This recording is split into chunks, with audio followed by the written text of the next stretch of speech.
Doctor Ramadoss கைது செய்யப்பட்டதை கண்டித்து புதுவையில் மே 3ஆம் தேதியன்று முழு கடையடைப்பு போராட்டம் நடத்தப்படும் என்று வன்னியர் சங்கம் அறிவித்துள்ளது.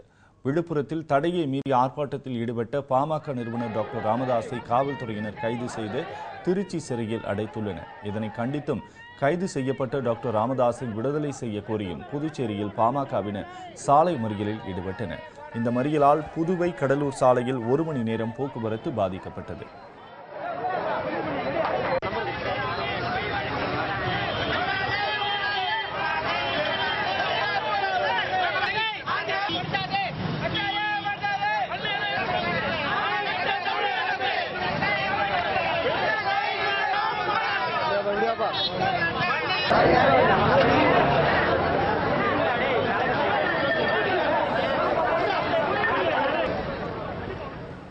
இந்நிலையில் தமிழக காவல்துறையை கண்டித்து புதுச்சேரியில் மே 3ஆம் தேதியன்று முழு அடைப்பு போராட்டம் நடத்தப் போவதாகவும் வன்னியர் சங்கத்தினர் அறிவித்துள்ளனர்.